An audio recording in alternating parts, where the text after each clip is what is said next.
No, Just, Call just, somebody out on you- something. I'm glad you realized.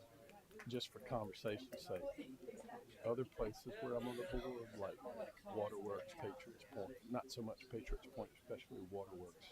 I think CARTA are doing a supplemental fuel contingency because bet. nobody knows where this is going. Yeah, yeah. They had an article in the paper about Texas and thinking that they might be having a big increase in funds, and it said, "Oh no, not going to be increasing funds in that area just because the gas prices are up. Right, We got to have because they're fuel." paying more for the crude. Yeah. Wow. They're calling time on us. Is it 9? All right. Good morning, everybody. I know on a beautiful spring weekend like this and looking forward to the bridge run and everything coming up this month, there is no more exciting thing than to start your Monday off with a budget committee meeting. Eric Moore can hardly contain himself, and I know. But I do want to thank everybody for all the work that has gone into this. Councilman Rambo is dropping kids off at school this morning, so I commend him for that. He will be here, though. So I just, before we get started, Mr. Moore, I wanted to ask, maybe this will come up in the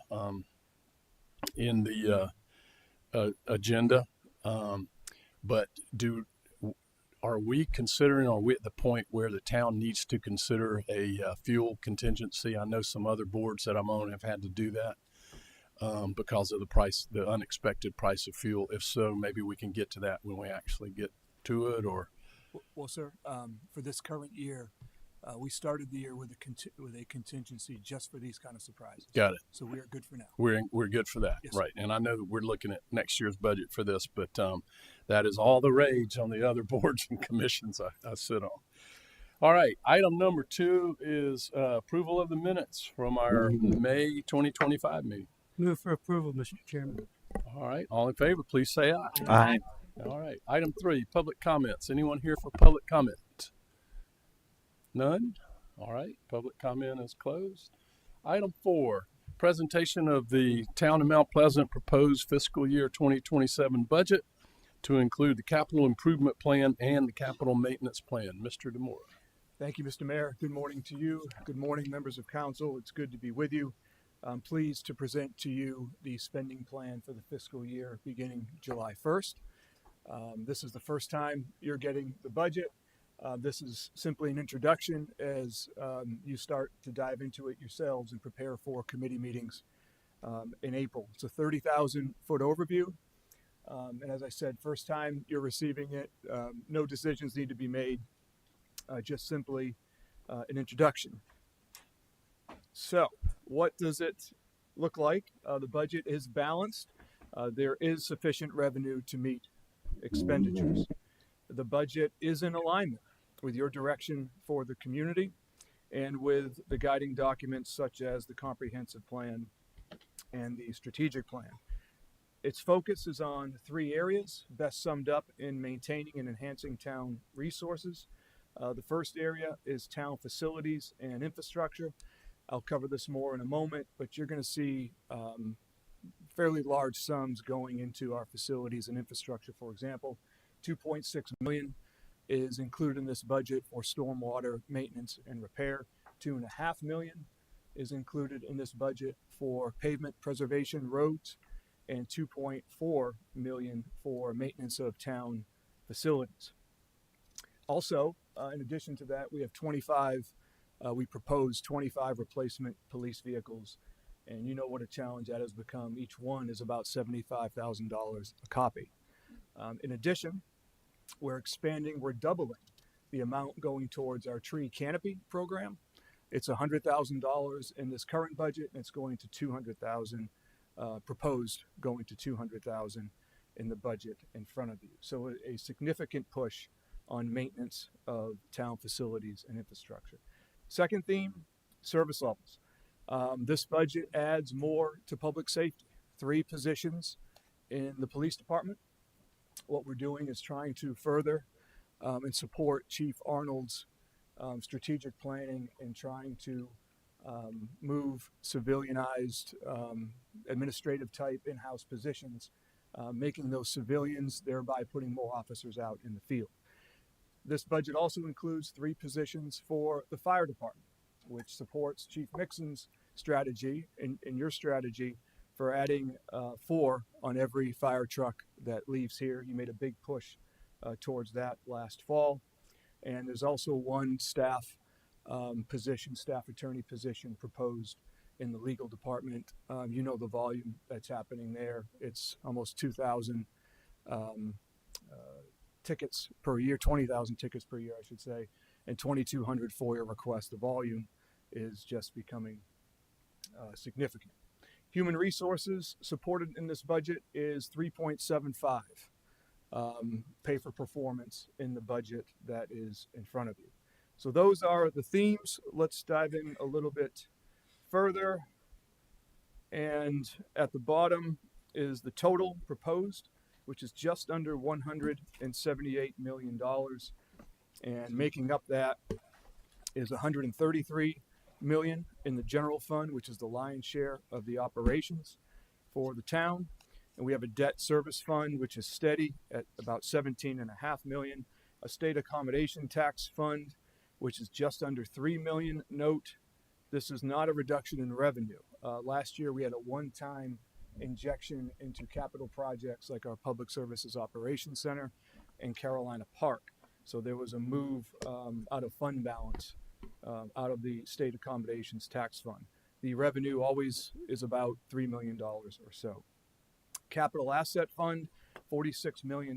That's almost the same number that we started with this current fiscal year. So it's the same amount, roughly.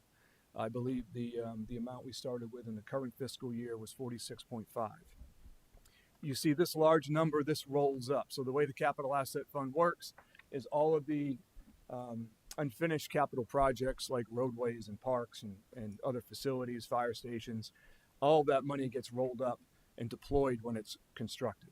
So you'll always see the current budget year that we in has all those funds rolled up. It's not a reduction in capital from 263 million to 46. It's about the same as originally allocated last year.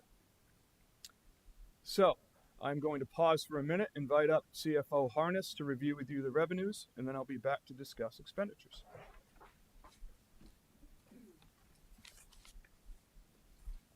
Good morning. So the revenues for the general fund or our operating fund are shown here by funding source. The largest revenue source for the general fund is property and other taxes. This category, which makes up 45% of the operating revenues, includes current and delinquent taxes as well as the local option sales tax, both the rollback and municipal pieces. The next largest funding source is from licenses and permits at 34% of operating expenses. Revenue in this category is from business licenses, public utility and insurance licenses, as well as building permits. The remaining 22% of general fund revenues come from transfers in from special revenues, state and federal grants, charges for services, fund balance usage, and all other sources as seen here. So this next chart shows the proposed versus current budget revenues. The detailed chart of these revenues start on page 7 in your book. This chart is actually on page 6. If you jump to the bottom, you're probably wondering why fiscal year 27 is showing as less than fiscal year 26. And that has to do with the mid-year true-up, which per policy sent additional revenues to the capital fund, as well as the additional approved use of fund balance that was approved. So if you look at the line item revenues, you'll see that all but 2 are trending up next year. So property and other taxes are proposed at just over 60.2 million, which is 3.5% above current year. Licenses and permits are projected to increase 3.2 million, or approximately 7.6%. This increase is primarily due to insurance license revenues, which are reflecting another high increase this year. You'll see that on the expense side as well. Public utility licenses are projected to increase only slightly, while building and electrical permit revenues, we're bringing them, excuse me, in line with actual collections. And then business license tax, even with the continued reduction of nonprofit revenues, business license revenues are expected to remain flat in 27. State and federal grants shows a reduction because fiscal year 26 budget contains carry forward of that COSIP grant and opioid settlement funds. Charges for services is increasing primarily from building plan review fees. Fines and forfeitures is trending slightly higher for next year as well. Investment earnings are budgeted flat to prior year since the economic forecast is still quite uncertain at this time. We feel fairly confident in keeping it flat to last year since we're already currently a little over budget for fiscal year 26. Rents and royalties reflect a 9.5% increase for next year, with the full year of Alhambra Hall bookings coming in next year versus only a partial year that we had for fiscal year 26.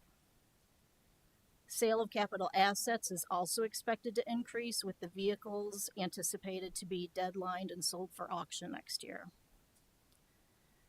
Overall, our operating revenues without transfers in from special revenues or the use of fund balance are projected to increase 3.8% over the current budget. And additional detailed information will be provided in 2 weeks at Finance Committee.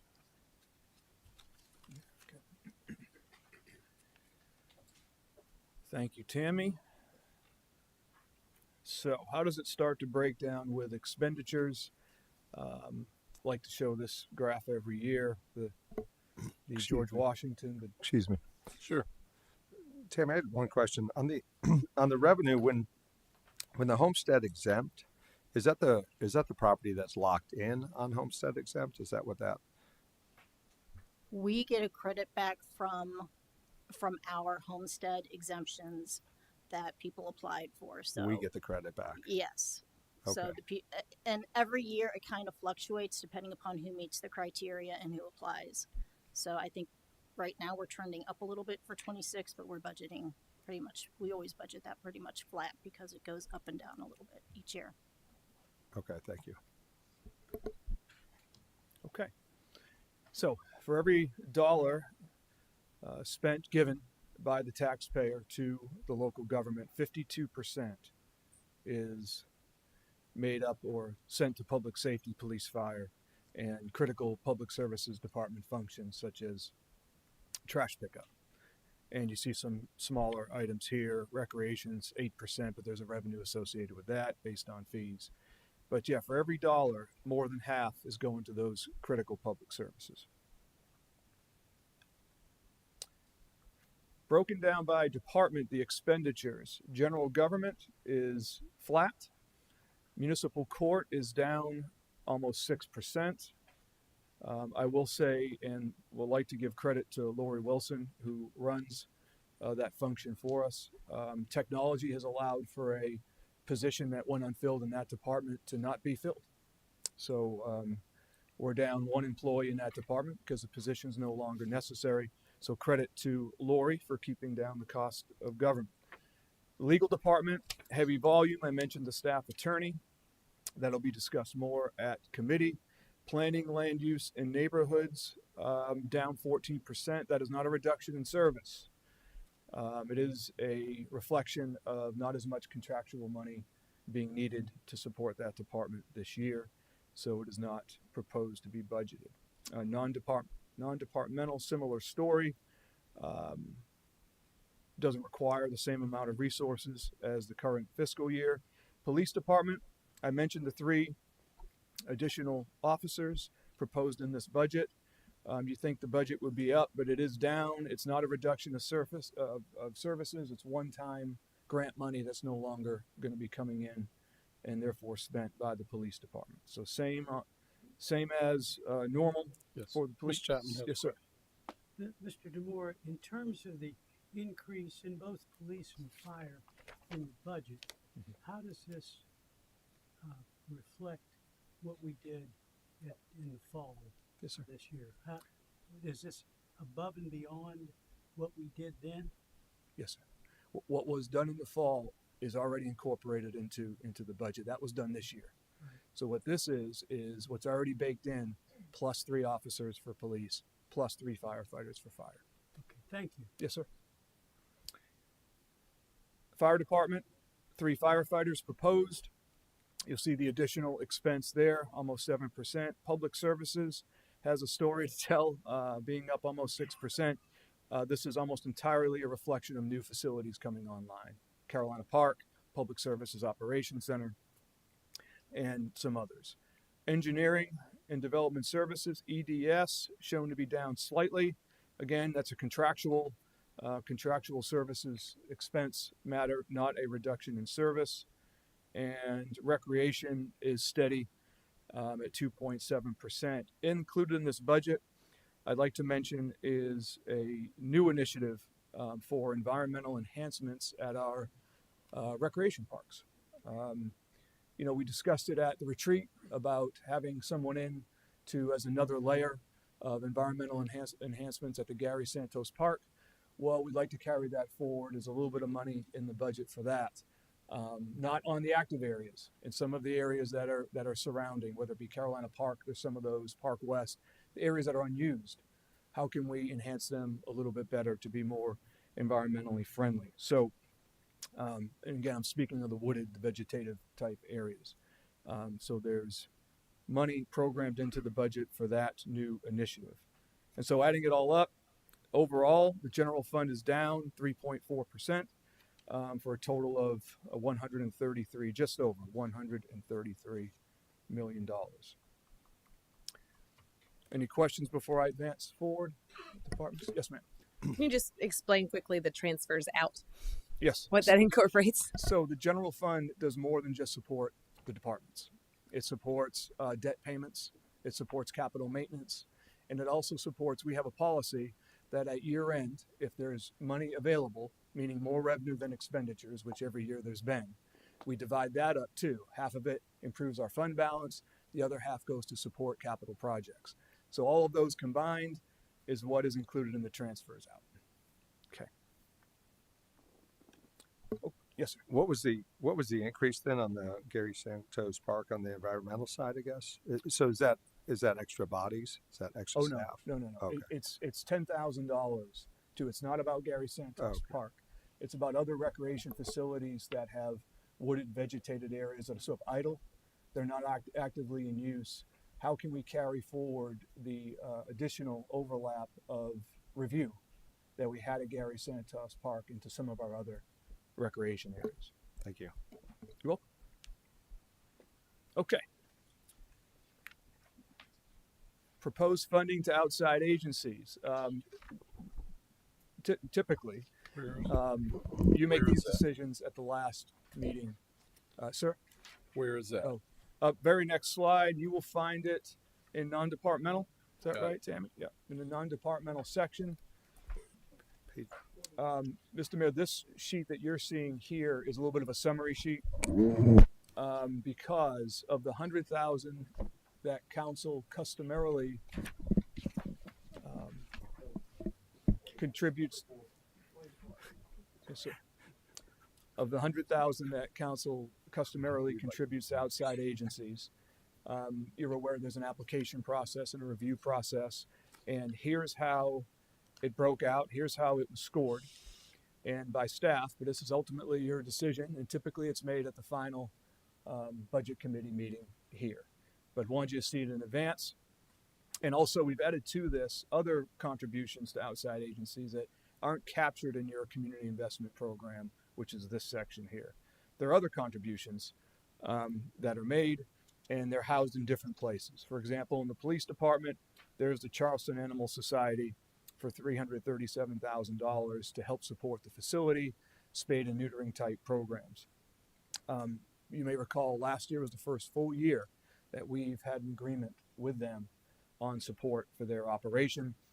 You may have heard or read in the newspaper about their efforts to have similar agreements with the other jurisdictions in the area. There's the Metro Chamber of Commerce, $30,000, and then these are all that are funded through state ATAX, which requires a contribution. And this is how typically what we provide to a lot of these events or operations. Some of the big ones in here, there's Charleston Wine and Food, there's the Bridge Run that's happening on Saturday, and SeaWe, and then there's the contribution to the State Guard that helps us particularly during the Cooper River Bridge Run. So, Could I ask a question? yes, sir. Did they submit their request? We've had problems with them getting their requests in. Yes, sir. Have I- they submitted it for this year? That's a good question. I can't recall, Mr. Chapman. I'll go back and look and let you know. Okay, thanks. Okay, yes, sir. But as mentioned, these decisions typically come at second budget committee, which is several weeks from now, but wanted you to see it. Okay. In addition to the general fund that we reviewed, we also have the debt service fund and the state accommodations tax fund. I mentioned those briefly at the onset, and right now the debt service fund, yes, sir. I think we're lost. Yes, sir. I'd say flip to the debt fund tab, which is going to be middle to end of the budget document. That was a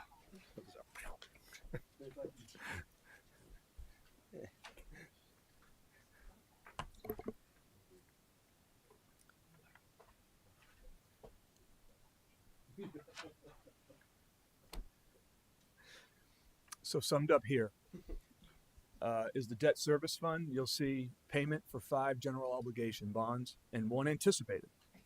And so we still have programmed in the budget, just like we do in the current budget, funding for a potential purchase of land. That's included in the budget for next year if necessary. Also in the debt service fund is a state revolving fund loan repayment and currently 4 lease purchases. The proposed budget proposes 1 lease purchase agreement for 2027. We're looking to replace our armored vehicle as well as 4 garbage trucks and a loader.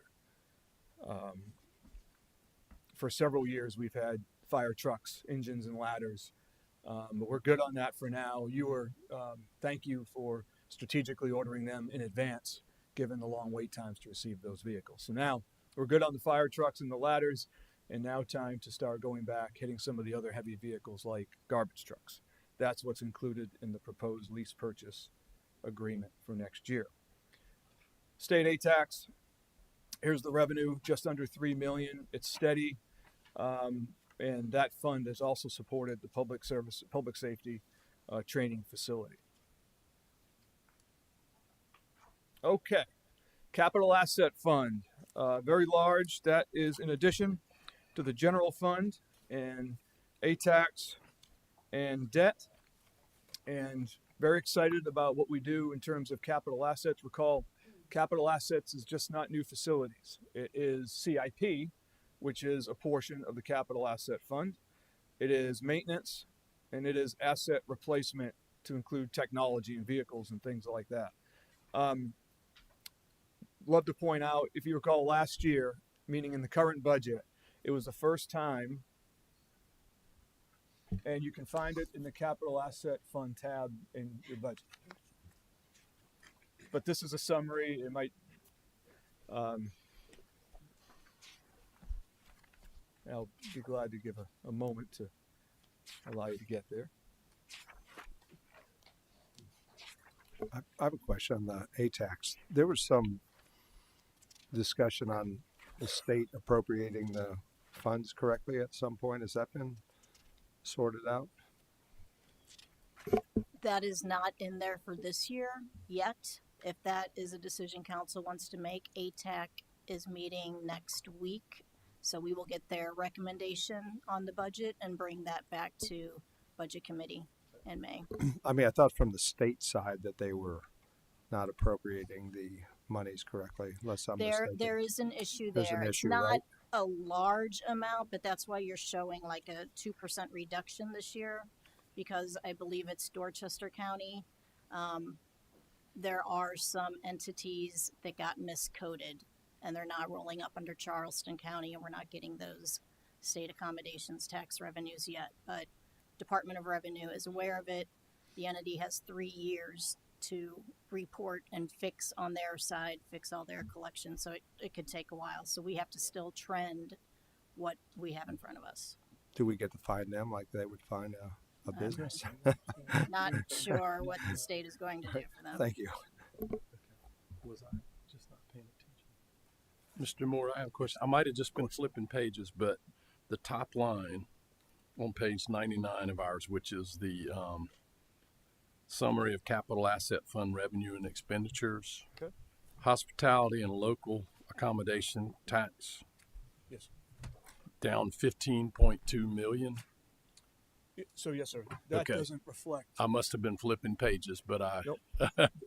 That's okay. Without looking at it myself, that is not saying what the revenue is for those particular sources of revenue. That's the amount coming from those sources of revenue to support the capital asset fund. got it. Okay. So, hospitality taxes, which as you know is 2% on every prepared food and beverage, we suspect that to be steady, if not up a little bit next year. So all of our special revenues that are out there, we believe they're going to remain more or less consistent going forward, not expecting any surprises. So for capital asset fund, this current year that we're in was the first time that our comprehensive maintenance, meaning our maintenance of our infrastructure and facilities, moved ahead of our pure capital. When I mean pure capital, I mean building of a new fire station or a new park or something like that. And you see it moving even further away from brand new capital, and I believe it reflects a changing community. As the growth level slows down, there's less demand and need for brand new facilities, and it provides us the opportunity to go back and invest in upkeep of assets that we already have. And so there it is there. Very proud of this story. At the onset of this presentation, we mentioned the 3 themes in the budget. One of them was maintenance and keeping our assets strong. And this is a big part of it here. $46 million going to maintenance and capital assets. And that is far surpasses peer governments. So good story. Okay. Moving forward, I'll move through this fairly quickly. This is one of those 3 components, the CIP. You saw this for the first time at the retreat. Very little has changed.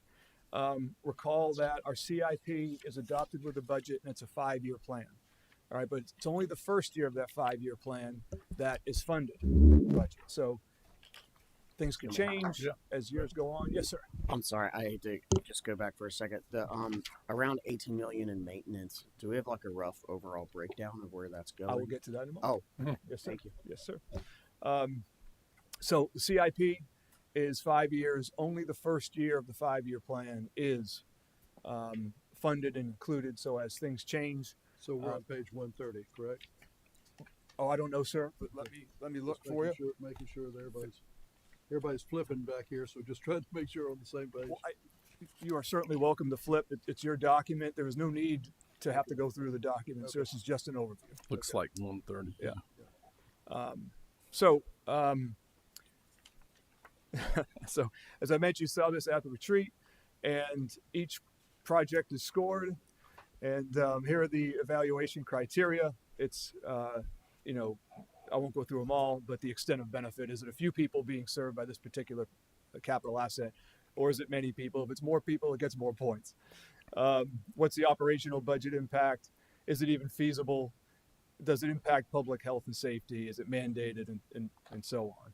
And so at the end of that, when all the scores are put together, we receive a CIP ranking. And what you'll see here is very similar to the retreat. The top 4, in fact, have not changed. Those are the same. What has changed, based on your comments, is we combined the Pitt Street project. That's 2 projects combined into one. That was your direction at the retreat, and that is what we did here. And just below that is the Jones Center and Fire Station 2 renovation, which, based on your comments, felt it might be best, if it's feasible, we don't know that yet, if it is feasible, to combine it into one project. So these are the projects going forward. There's the Mill Track Stormwater. By the way, when it comes to stormwater, received some good news. that it sounds as if the BRIC program is being restored. Now, when and exactly the details of that, we don't know, but good news could be on the way. And if it does come our way, it's going to change how we fund our stormwater projects going forward. And that would require coming back to you all and reviewing that in special detail. So those are the CIP rankings. Eric, I've got a Yes. question. Sure. Sorry. So when you guys put these out for RFP,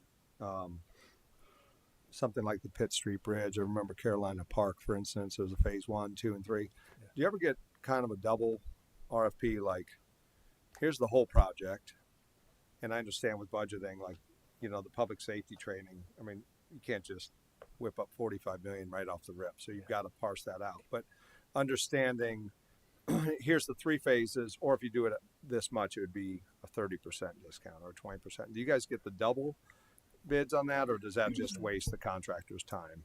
Yes, sir. If we don't have it funded, we're not allowed to bid it. And, you know, without a funding source or a revenue source, you'd be looking into fund balance allocations and things like that. We haven't done that before. And, But like on the Pitt Street Bridge one, you end up combining the two. yeah, So we knew, I guess you just phase it out, and then you find out what it would be if council would approve it to happen at once. that's right. Will that end up with a discount with the Pitt Street Bridge, or who I knows? just don't know, sir. Okay. And if it doesn't, what you and council have done so well over the years is if we're starting to build up fund balance a little bit and perhaps you're comfortable with where we are, you may take a chunk of that money and meet a project like you did at Carolina Park or like Pitt Street, where my guess is, I'd have to go back. Each project, by the way, is in your budget. You've got it down there. I would suggest, my guess is that there won't be enough money in there now to fund both sections. But as you're saying, that might be the opportunity. Design the whole thing. We could look for a master bid for the whole project and see if you want to supplement it with some other fund balance. Thank you. Mr. DeMore.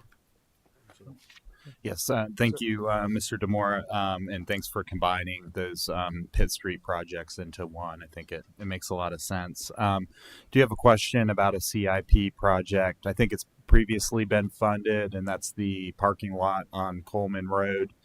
I'm wondering if our calculations on needing that project have changed in light of the county purchasing some parking areas closer to the Shem Creek boat landing. And just wanted to kind of get an update of where our thinking lies with that Coleman Road project. Yes, sir. Thank you. Good question. Our project was designed knowing that the county was going to be going ahead and purchasing those properties and developing more parking.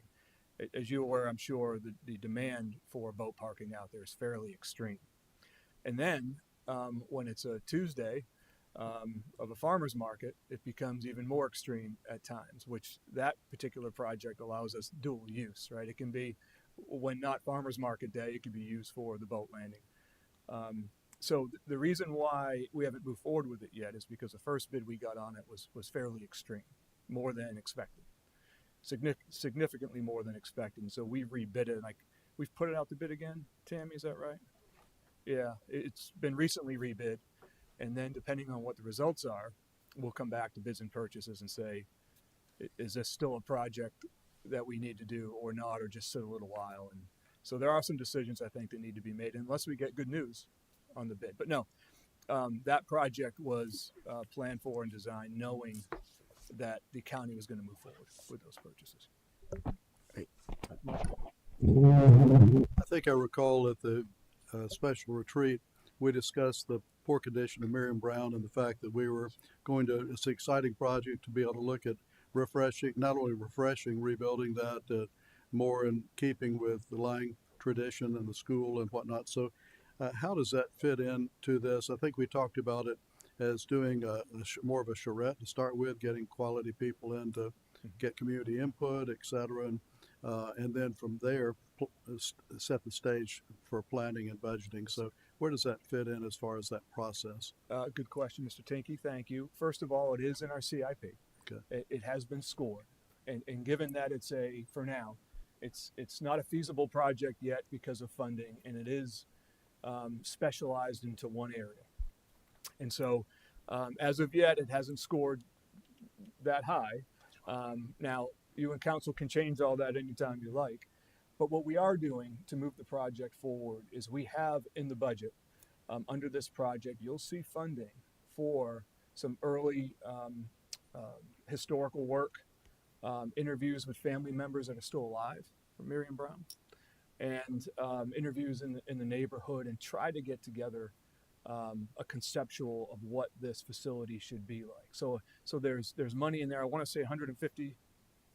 We actually don't have the money in there yet because it is ranked so low. But if it's town council's decision that you want to move forward with that, we have a plan that we can adjust funding and put some funding in there to have a study done. So that was kind of the plan. And we'd like to do that. Okay. And we need to do it because time really is of the essence there with family members being alive and the nature of the surrounding community. Right. It makes sense to do that now. And if we don't miss the opportunity to do it now, I'm afraid that as time goes on, a little bit of the significance and the importance of that facility may start to wane. And we don't want that to happen. So the idea is, and as a matter of fact, I'll bring back to you and council the money to do a conceptual assessment of the area so that while we're working on putting money in the budget for the capital construction, we'll already know what ingredients and elements should be in the facility and really what it should look like and how it should function so that when the money is available, we can go ahead and construct. Well, if you think about it, that was the heart of Mount Pleasant at one time, and activity center both for the African American community as well as everyone else. And so, it's really, really fantastic if we can. And right now, it's grown so much, the whole area, and with the folks that are, as you said, still alive that remember this, and a lot of those are in their 90s now. I think that's a perfect time to do it. The traditions are carried on, but we want to make sure we get that in. So thank you very much for doing that. I think it'll be, you not only have the basketball, but you got 900 pickleballers there too, plus the education component that goes on after school that's really important for the children. And now with our e-bikes and all the crazy kids around, it's nice if we can have an activity center to focus their attention. And I think that would help do that. Thank you, sir. Yes, sir. Mr. Rambo. Sorry, I'm gonna go back to Daniel's question a little bit. So, that Coleman, first of all, I was a big fan of buying the property, but I don't mind the way it is now. I mean, it's currently functioning as parking, so I don't know the value we're getting and how much we're spending. So, but it's being rebid, and that was already earmarked in a previous budget, and that's rolled over, or Correct. Yes, sir. Correct. so if the bids come in line with that number, We can move forward. okay, understood. So it's not designed, the new design is very impressive and it allows for, could be off slightly, a dozen Okay. or so trailer parking and boat parking. It which does, really- it doesn't. It doesn't facilitate that now. And it Okay, has good, because I was ingress never and actually a egress fan of that. improvements. Yeah. It's the plan is one that better meets its use as boat parking and trailer parking. Now you kind of have to go in, move your way around, not with a boat, just with a regular vehicle. You And do. ingress and egress is very limited. And so it's been designed properly. It's been engineered properly to be both boat parking and, regular vehicle parking. And so, yeah, if the price comes in too high, we're going to have to reevaluate the entire project to see if we still want to proceed with it or not. Okay. It's fairly expensive for a parking. Yeah, that's what There's no question. I just don't know if the money could be better spent. I mean, you have this huge list of projects. Just and, repay. yeah, Right. I mean, I think maybe you could squeeze a few more. It could be better designed, but at what cost do you squeeze a few more parking spots in? If you think of like parking spots per dollar spent, or some kind of metric.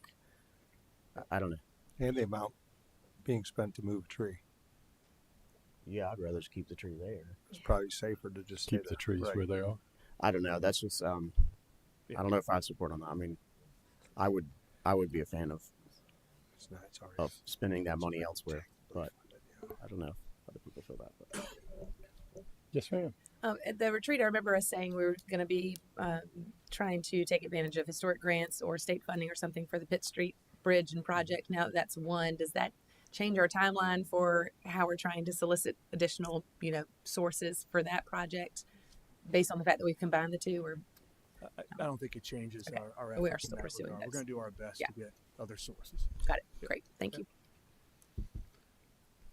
Okay. So this is how they shake out. You've seen these slides before, the breakdown by functional area. Those are the top projects, the training facility. I've mentioned these already. This is essentially what you're seeing now is the summary broken out by functional area. And here's the comprehensive maintenance plan, which is the third part of the capital asset fund. And I know the slide is a little busy, but let's go to the second one down. I'll point out the stormwater repairs that I mentioned at 2.6 million. There's townwide facility maintenance just underneath it at 2.4 million. And several others. Let me hit the highlights first. Go down to here. There's pavement preservation. It's lower because it's under transportation. And you'll see several others. I mentioned the doubling of the tree bank canopy program. It's there. See it, the 200,000.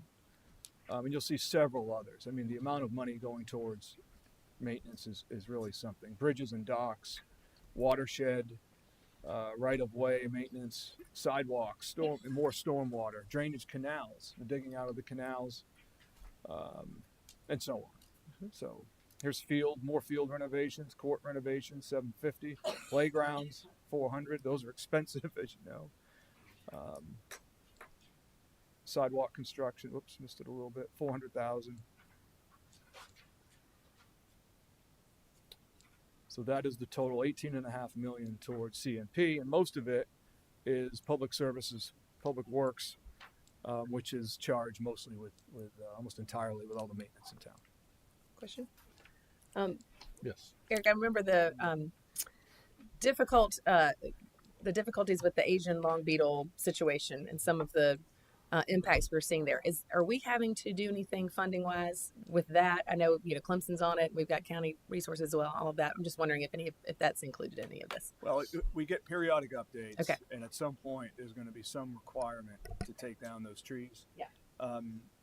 We're waiting until we have specific direction from them.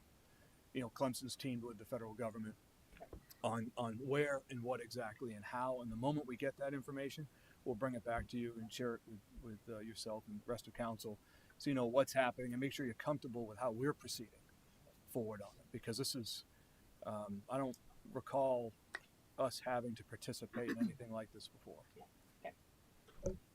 Yes, sir. I should probably know this, but what is the threshold, the dollar threshold that makes it a capital improvement versus a maintenance, or is it just like anything new is capital improvement, anything old is maintenance? Because sometimes we do maintenance under capital improvement. I guess if it's a high dollar, anyway, I don't know what that threshold is. Yeah. It's we don't have an exact threshold. Okay. But it's more of you sort of said it a minute ago. Anything that's a brand new project, Yeah. a fire station, Yep. is a CIP. Yeah. It gets into maintenance where if it's all the docks at Shem Creek, right, that'd be capital maintenance. But if that number becomes so high that if that's a $30 million number, well, at some point we would take it out of capital maintenance because it starts to become more than just you're just maintaining what you have. This is really a major project, and it has to be recognized as such. Yeah. So there's no number because sometimes it's based on just the characteristics of that particular project. Okay. But by and large, newer, shinier, expensive CIP, maintenance CMP. Howard? Mr. DeBoer, the tree bank grant, is that within what the planning department does? They're a big part of it. So as you know, sir, neighborhoods can apply, and we can match what they're planting to help them be able to plant more within their neighborhoods. And so I think it's almost exclusively planning. Is it, Michelle? Is Michelle? The grant is, yeah. So they handle it, but it's a good program. We do our best to market its availability. But sir, it's little used by and large. So what is the total amount in our tree bank given to us by developers who cut down trees with what they're doing? And is that something that we can put into, like you mentioned earlier, the areas around parks and playgrounds? How do we delve that money out? Typically it goes undergrounding. All that money that's paid in. By the way, do we have a number? Do you have a number off the top? If not, we can get it, but it's okay. It fluctuates. That money does all go to tree bank. Everything that's paid in by construction projects and that they have to mitigate for. So that goes into our tree bank revenue. And then the tree bank revenue goes to the tree bank canopy program, the grant program, and undergrounding. Almost all of it goes to undergrounding. Our match with Dominion for the non-standard service, the best example is Mathis Ferry Road. We took essentially all the lines, put them underground. As opposed to Mayor. putting in new trees? Well, I mean, you could, but there's, saving Mathis Ferry Road, saving some of these very public scenic highways were a major endeavor of the town that we achieved. If I may, sir, if you're talking about what may be coming from Tree Task Force and recommendations, I would only suggest and respectfully recommend that they're going to be talking about some of this in their final report. And so, which I believe is due in July. I'd wait for the final report, digest it, tell staff what you like, what you don't like, path forward, what you want to fund, what you don't want to fund, where'd you like funding to go, and then we can come back to you with the best way to do that, funding wise. That's what we've been doing undergrounding Yes, sir. for a while. Oh yeah, for many years, and it's Well, I know we need it, so oh yeah, it's been a model statewide, no doubt. thank you. Mr. Demore, if we could go back to the CIP real quick, the Stockdale roundabout, I know is a major feature of this year's CIP. Does this get us to the finish line in terms of funding that project and beginning construction? We believe so, sir. We believe we're ready. Green. Yeah. There we go. Good. I hate to say that because sometimes you never know. We have improved our ability to estimate the cost of projects greatly, but still you never know until it's bid what the cost is. So I don't want to say definitely yes, but we're comfortable where we are with it right now to be able to achieve the project. Okay. Very good. Yeah, I know that's an important one for the northern part of town. Yes, sir. Is this the first year we've had $50,000, if you go back to the previous chart, for electromagnetic pulse protection? Second year. Second year. Yes, sir. Did we spend it this year? We have not spent it yet. We haven't spent it. So what's behind it this year is the planning on how to spend it, where to put it. Oh, okay. So, but what we're trying to do, and That's I a see lot of money faces. for tinfoil hats, isn't it? No, I mean, That's good. That's good. What you don't want, and maybe I'm wearing a tinfoil hat a little bit. In the event of something, we're not prepared. We can't run our fire trucks. We can't I run know, our it's police for real, vehicles. yeah. You know, and so what this is studying where to best. You want to have some function of a police force in a bad scenario. Some fire trucks that can run and operate, and generators that are protected. And so I get it. There's probably some level of tinfoil hat, well, but it's important.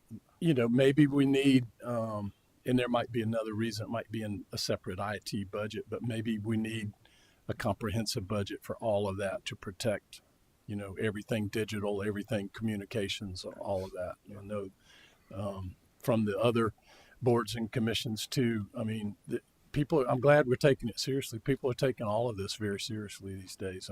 I commend staff for recommending that. Thank you. Yeah. No, I think that was particularly important after living through Hurricane Hugo, and we had a fleet of 200 electric golf cars. That didn't really help us. But fortunately, we had planned ahead, and we had a barge loaded with gas golf cars, and we switched them out. So the plant, it's important to have the plant, and those came in almost within the week after Hurricane Hugo. So if without the plant, that wouldn't have happened. And so I think it's really critical. We sort of joke about it, but those of us who have lived through Hurricane Hugo know how serious it is when you don't have water, you don't have electricity, et cetera. So thank you for doing that. Second, I think I know the money's been going underground. I've been sitting in on the tree task force, as you know. I think it's important that we live by the same example as our residents. And so I'd like to make sure that we see the money that comes from Rifle Range and Billy Swales for tree mitigation goes directly into planting trees, because we'll have a major loss of trees, and we're thinking we have a budget of 1,000 new trees a year net. But if we lose a lot of trees just on public facilities, it would be in our best interest to have that money go back into planting trees based on the right tree at the right place, based on the inventory of where those trees are. And it could be that they're longhorn beetle infested trees. It could be there's trees that are dying in the right of ways. And it gives the public works, for example, the ability to replant, just like on 526, where there's a lot of dead trees. Replant in those areas and show the progress of that. So however the budget represents that, I'd like to see that happen. And then my understanding is that you can do adjustments based, if the study comes out in July, that's when we've already approved the budget. So to the extent we can put these things in place that I'm talking about now, but then we can adjust the budget then if we can. I think that would be great from my perspective. Yes, sir. Right on. I know there was some concern among task force members about missing the opportunity to the budget opportunity, since it is effective July 1st, but I don't have any concern with that. We have typically made some decisions that were necessary. You have made some decisions necessary in the fall of a year, and we amended it at mid-year. And so, yeah, the report is going to come in July, and at some point you'll weigh in on it and set a course and direction, and we'll spend those couple months doing that, and then we'll true it up at mid-year. I guess the first piece of it was, irrespective of that, if we're improving a park with recreational facilities and the trees are coming down, I'd like to make sure that at least that piece of it at Billy Swales, which is much needed, just was there at the opening, that money is reflected in, I guess it's interdepartmental transfer or whatever, that it's reflected that way. And so then we can think about that as a set aside for the tree. Yes, sir. And also you may want to, I know what's likely to come as a recommendation from the task force is a canopy manager position. Yeah. And if that's something that council supports, we may just want to hold that money, not for the position, hold the money that's been going to the tree bank based on the projects that you mentioned, and let that person come in here, get acclimated to the direction, and then start to produce some recommendations on locations, and then deploy the money. Sure. Good idea. Yes, sir. I had a follow up on the undergrounding question. This might be for Christiane. Where do we stand right now? So is Mathis Ferry Road, trying to think, is it totally complete? I know we were having some problems for a couple years where Dominion really didn't do a whole lot of work. Yes, sir. And then what's the next after Mathis Ferry, where we're spending that money? You want to address it? Not that you can't. I just No, she knows. She's been in the middle of it. No. Mathis Ferry, the final phase has started. Okay. And so once this is complete, it'll take it all the way up to Generally Wingo Way, and Mathis Ferry will be done from one end to the other. What we're waiting on right now from Dominion is a quote for Ben Sawyer. And this would be right in the area where the old Bilo is.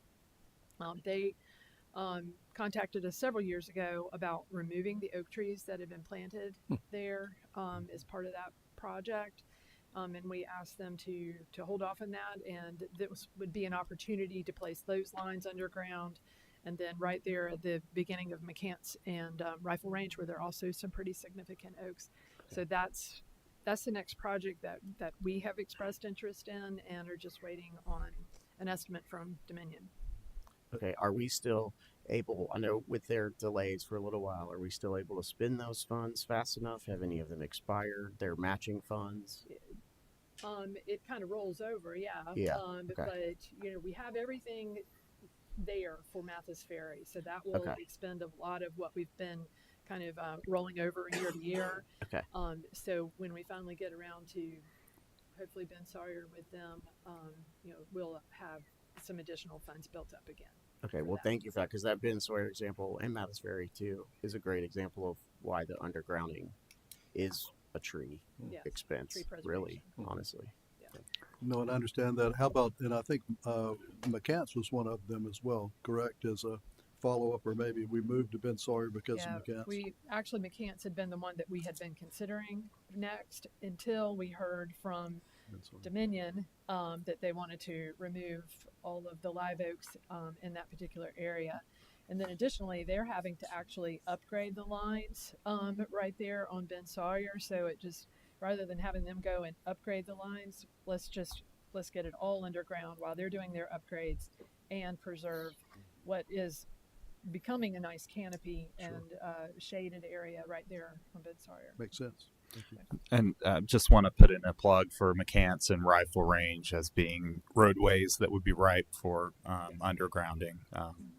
Hear a lot of comments about the trees being pruned back from the power lines in those areas. And so, you know, the structure in general, we have a franchise agreement with Dominion. Their revenues roughly every year $100 million. So they have to commit. In our franchise agreement, there's a provision called a non-standard service agreement. We were the first ones to negotiate such a provision into their contract, into our franchise agreement.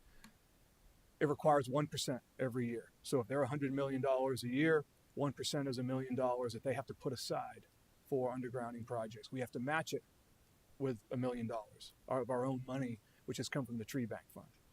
And so you combine them together, and that's how we've been able to collectively partner with them to do these projects. Trick is, it lasts for 5 years. And so once, if it's not done in 5 years, that very first year rolls off.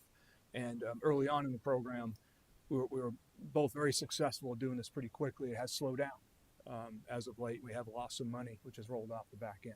But we they're our partners, and we push them as much as we can. And but yeah, that's the structure. I've got a question just real quick. I'll give you two questions. One, what is renewable energy? And then two, do we give enough monies towards road improvements? I hear a lot about striping, and you know, people are somewhat not educated on the fact of what's a county road or what's a state road. But do we give enough for the potholes and the striping and all that for our maintained roads? It's a tough question to answer. Mr. Icofano, I think this is how I feel about it. I think for town-wide facility maintenance, your facilities, right, your assets around town, for pavement, and for stormwater right here, I think those items should be around $3 million a year. So we don't. And so every year we're going to try to keep gradually, but remember, every dollar that goes in here is money away from other really critical services. Right. So it's more of a feel that while we are addressing through pavement preservation quite a bit, I think there's still some more that could be done. You know, I would say we're running, you know, we do it about a B level if you're grading it. It would be nice to get to a B plus when it comes to pavement preservation, right? So that would be on transportation. Yeah. To look at maybe committee. Yeah. Please. Yeah. I mean, I hear a lot. I hear a lot too. Yeah. Yeah. So. Yeah. So go find us $500,000, Mike. Yeah. And prices have gone up, so we don't get as much repavement for the money that we used to. It's But up yeah, 70%, isn't it? Mr. Demore, Yes, let me yes, help answer that.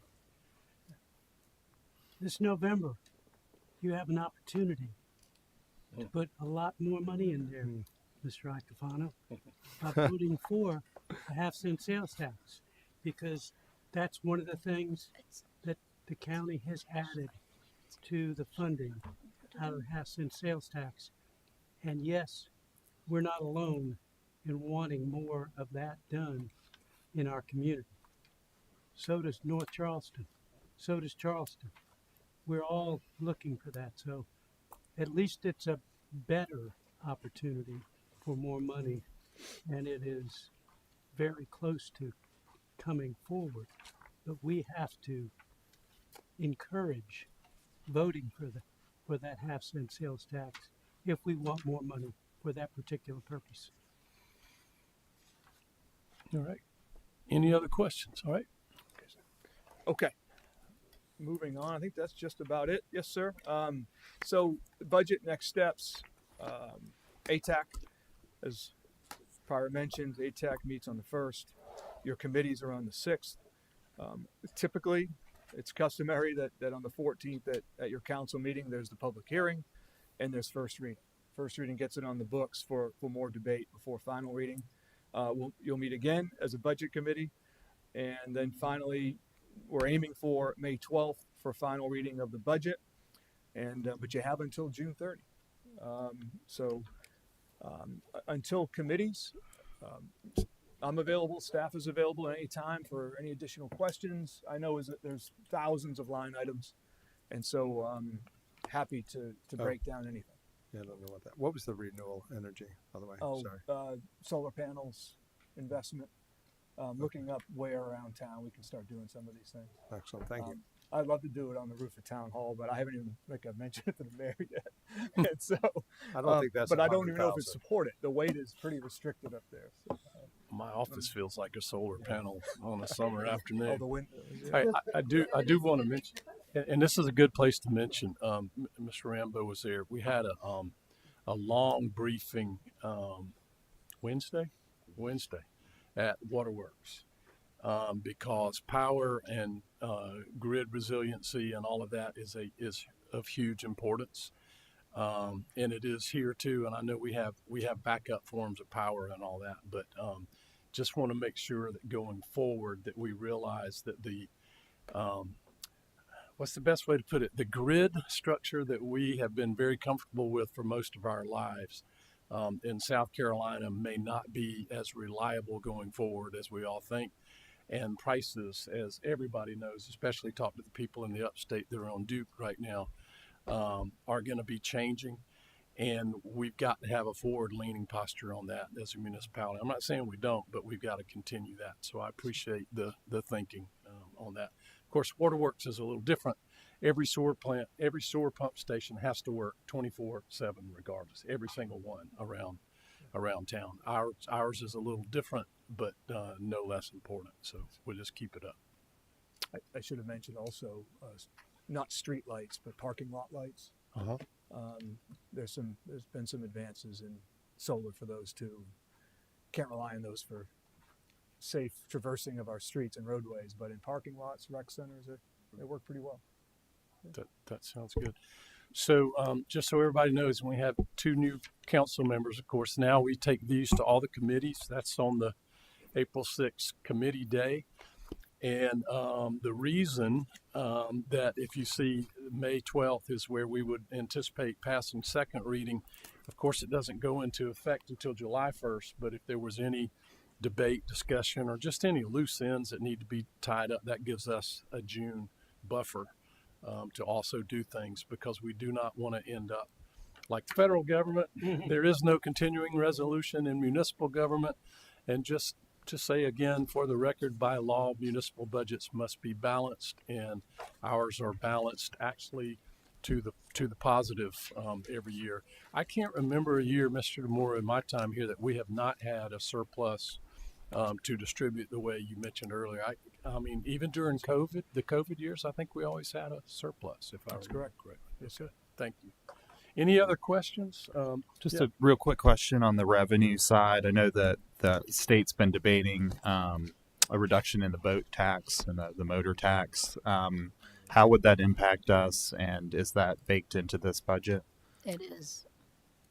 We've already, sorry. No, please. We've already built that in. It would be a reduction to our property taxes. So we built that in. About 400,000. 400,000. So that probably makes us one of the Large. hardest hit in the state on that tax reduction. Yes, sir. And have we also calculated the new or proposed new homestead exemption of that going up, or have we at least modeled it to see how it would affect us? So we think that's going to be unlike the new boat, the changes in the boats, that one will be much more, be a lot smaller, Got it. more manageable. Not quite as drastic. That's Okay. correct. Sir. Got it. Yep. All right. Anything else before we adjourn? Just last question on the state where they're debating changes in transportation, monies and taxes, and offering to give the roads back to us if we pay for them. Essentially, where does that? Are we tracking that? Where does that stand? We are. We support the municipal association in their efforts. I think we all understand the state's problem. They have not forwarded a acceptable resolution to. You just can't give us the roads and maybe give us some one-time money. I mean, these things, as you see, these things take maintenance and care year after year after year. So I think it's important for the public to know that on the transportation sales tax, there were 600 requests, 60 are funded. We have the fourth largest number of state roads in the country. They're not keeping up their roads. They're not keeping up their bridges. And so we're having to make up the difference. So when everybody looks around their town and their neighborhoods, it's probably a state road. So we're having to backfill in this way. So it's tough to do when the state's not doing their job, in my estimation. Thanks. Anything else? If not, I believe we've completed our agenda, so we'll stand adjourned. thank you, Mayor. How's that? I love you already.